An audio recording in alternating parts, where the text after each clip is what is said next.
Comencem amb una primera pregunta. La primera pregunta que us volíem fer és, sabeu que últimament es parla de feminisme en plural, es parla dels feminismes. Per què creieu que es parla de feminismes en plural? Què creieu que vol incloure aquesta S? A qui vol tenir en compte? El feminisme no només afecta el que és el gènere femení de color blanc, heterosexual, sinó que engloba tots els col·lectius que estan discriminats, com per exemple el col·lectiu de LGTBIQ.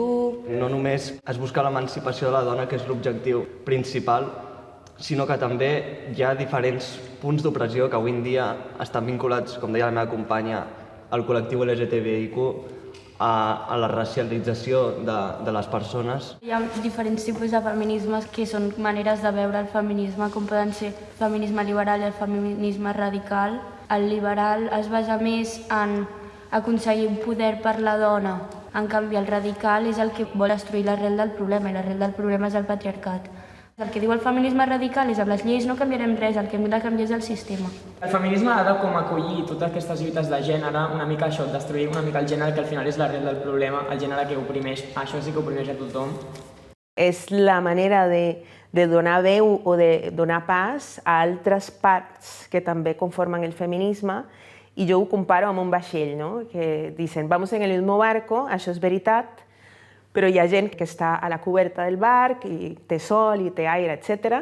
Després hi ha gent que està a la sala de màquines, després hi ha gent que està al magatzem amb les rates, i si aquest vaixell s'esfonsa, qui morirà primer, no?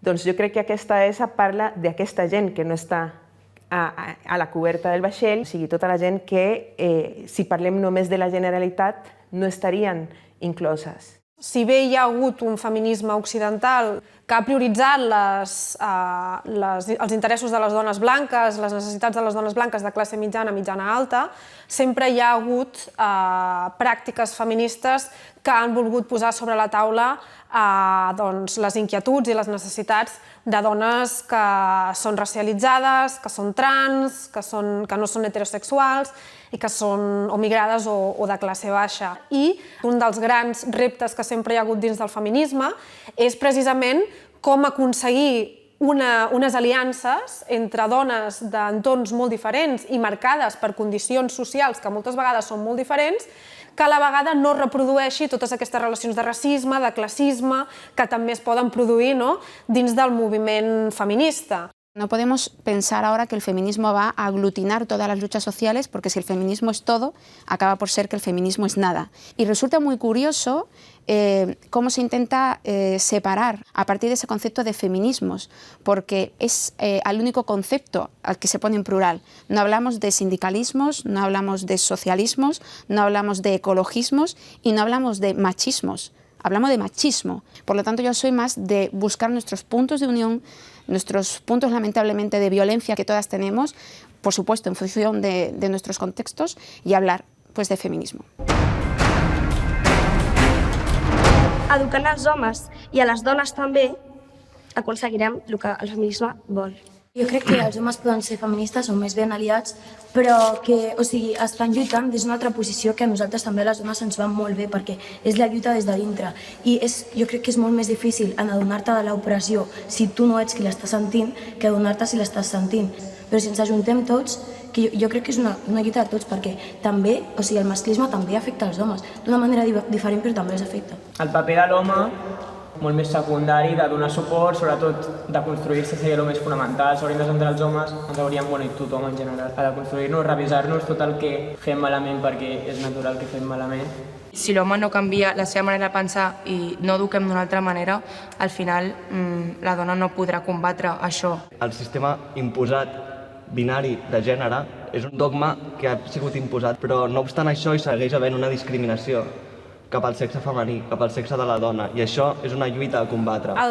L'home és un aliat, i un aliat és aquella persona que en una lluita pot accedir a un espai, a uns recursos, com per exemple determinats grups de WhatsApp, els vestuaris, en els quals es reprodueixen una sèrie de dinàmiques sexistes que es coneixen com a homosocials. Per tant, en aquest sentit, l'home ha de ser un aliat, és a dir, en aquells àmbits en els quals té veu i té molta més influència ha de fer un cop de mà i, sobretot, en aquells àmbits en els quals les dones prenen la paraula, doncs, Aprendre. Si tu agafes una dona blanca i un home negre, l'home negre tindrà més problemes que la dona blanca, en general, en aquesta societat. Doncs si tu no inclous aquest home en el teu moviment, estàs negant que hi ha una sèrie de coses que li afecten d'una manera determinada. I jo crec que això té a veure amb el conjunt dels homes. I estem com mirant molt la part femenina i està bé, però no podem abandonar l'altra.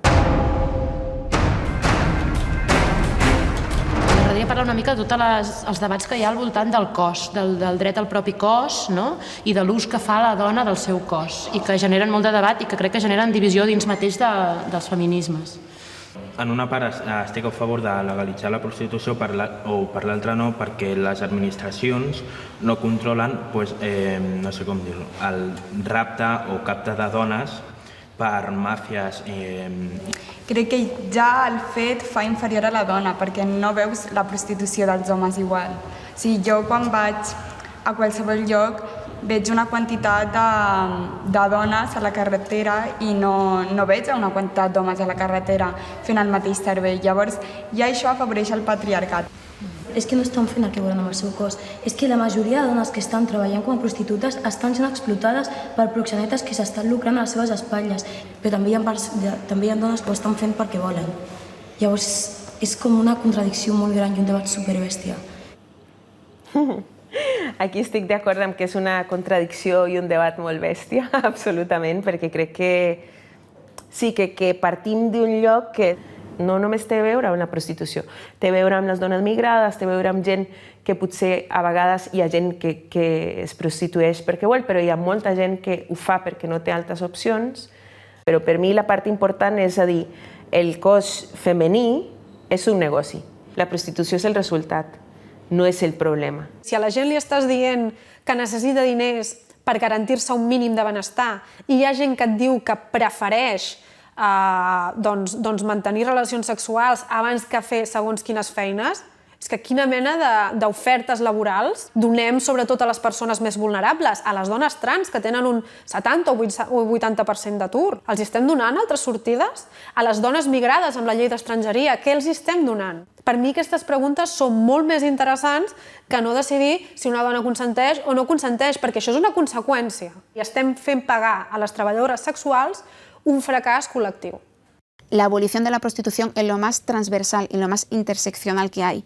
¿Por qué ese trabajo, como ellas llaman, tiene que ser ejercido en la mayoría de las ocasiones por estas redes de trata que son mujeres migrantes, pobres, o por ejemplo por las compañeras trans? Si tantos queremos defenderlas, entonces vamos también a defender empleos dignos para ellas. Es un debate bastante viciado porque intentan vender eso, ¿no? El abolicionismo como una prohibición cuando no lo es. Como ocurre en Suecia, hay mujeres, pues te das de alta de autónoma, que pueden seguir ejerciendo la prostitución y tienen su seguridad social, tienen acceso al sistema sanitario, etc.